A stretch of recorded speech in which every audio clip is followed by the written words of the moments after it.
में मेरा PV suppose set point 40 है और पीवी अभी 39 है, पर आउटपुट में कोई चेंजेस क्यों नहीं हो रहा है? क्योंकि अभी जो है जैसे अभी मेरा 35 भी हो जाता है, ये रिवर्स टाइप का है तो 35 भी हो जाता है तो आउटपुट में कोई चेंजेस नहीं हो रहा, क्योंकि हम ये चूंकि ट्रेनिंग के लिए बनाए हैं तो पी जो है हम उसको एक्टिवेट नहीं किए हैं, तो यहाँ से पी को एक्टिवेट किया जा सकता है। तो अभी हम इसको पहले 40 कर देते हैं, सेट पॉइंट को कर लिए 40। अब इसको पी को एक्टिवेट किए, अब अगर हम इसको 35 करते हैं और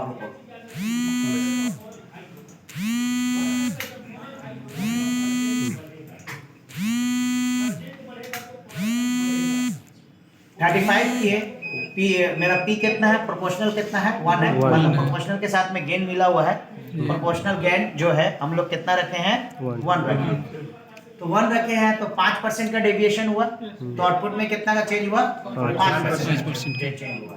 अगर फिर से हम इसको 40 करते हैं और या फिर 30 कर देते हैं, यानी 10% का इनपुट में चेंज हुआ, मतलब 10% का डेविएशन हुआ, तो आउटपुट में कितना डेविएशन हुआ, 10% का डेविएशन हुआ। क्लियर हो गया?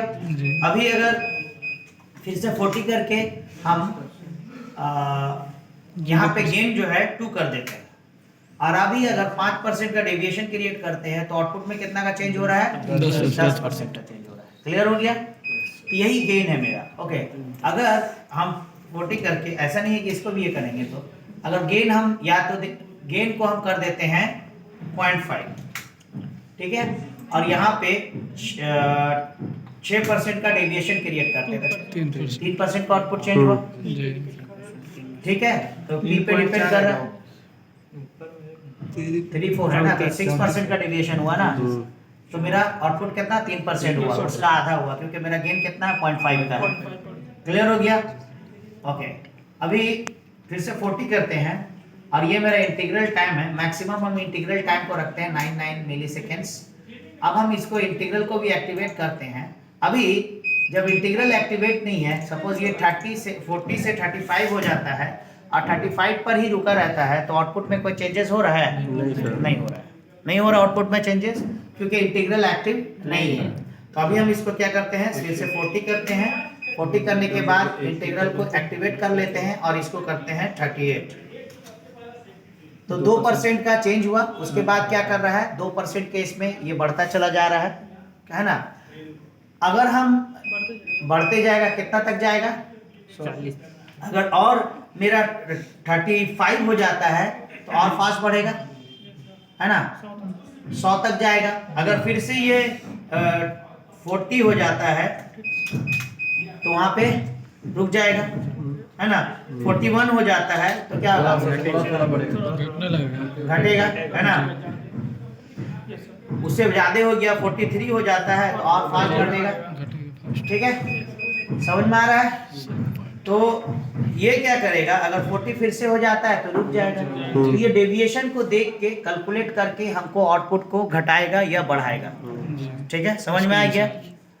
अगर हम मान लो कि यहाँ पे ट्यूनिंग करते समय कुछ भी गलती करते हैं, अगर गेन आप ज्यादा रख देते हो, गेन क्या करते हो, गेन आप रख देते हो 2, ठीक है, 2 रख दिए गेन, और डेविएशन जो है मेरा 5% का होता है, तो तुरंत क्या हुआ, वाल्व ओपन हो गया, है ना। फिर से अगर हम 40 करते हैं,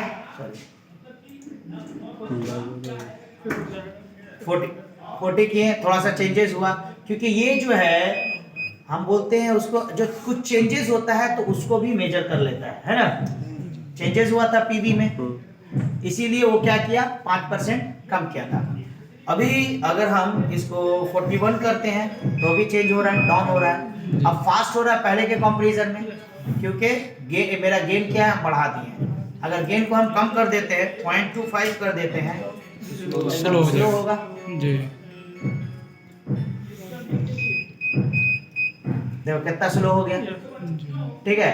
तो वो सारा चीज है। अगर हमको फिर हम मान लीजिए कि गेन को हम बढ़ाएं, गेन को बढ़ाने के बाद पर इंटीग्रल को बहुत कम कर दिए, तो क्या होगा, लाइक हंटिंग करेगा, है ना। चाहे तो वाल्व क्या है, मान लीजिए 38 पॉइंट, या तो हम लेते हैं, चलो 38 करते हैं, क्या हो रहा है? Full open full close. तो ये जो ट्यूनिंग करने का काम है बहुत क्रिटिकल काम है, ये लाइव प्लांट में होता है। हाँ, रनिंग होगा प्लांट तो ही ट्यूनिंग होगा प्रॉपर, क्योंकि हम देखते हैं कि मेरा जो बिहेवियर है साइनोसॉइडल वेव, जो इसका ग्राफ बन रहा है, जो मेरा ट्रेंड चल रहा है, ट्रेंड क्या है? देखो ये जो है मेरा सेट पॉइंट है, ये कलर का जो ट्रेंड है सेट पॉइंट है, ये जो है पिंक कलर वाला मजंदा प्रोसेस वेरिएबल है। तो अगर प्रोसेस वेरिएबल मेरा डेविएट करता, चूंकि यहाँ तो हम लोग खुद से डाल रहे हैं ना, तो डायरेक्ट यहाँ से यहाँ चले आ रहे हैं, पर वहां पे क्या होगा, ऊपर जाएगा नीचे आएगा, ऊपर जाएगा नीचे आएगा, ऊपर नीचे होते होते यहाँ पे आके सेट पॉइंट पे रुक जाना चाहिए। फिर अगर किसी डिस्टरबेंस की वजह से डेविएशन होता है तो भी अगर ऊपर गया है तो फिर थोड़ा सा नीचे आएगा। मतलब ईच साइकिल में जो मेरा साइनोसॉइडल वेव का कंप्लीट साइकिल है वो आधा होता हुआ जाएगा, तो मेरा क्या होगा, उसका एम्पलीट्यूड और टाइम दोनों आधा होना चाहिए, तो मेरा स्ट्रेट लाइन में आ जाएगा वो। तो यही है मेरा, ठीक है। डेरिवेटिव को यहाँ पे समझाना थोड़ा सा मुश्किल है, वैसा बना हुआ नहीं है, और समझा दिए तो डेरिवेटिव भी वैसा ही है। तो समझ में आइए आप लोग को। तो इसके साथ प्ले करके देखना है तो देख लो अपना हिसाब से। यही है मेरा कंट्रोल।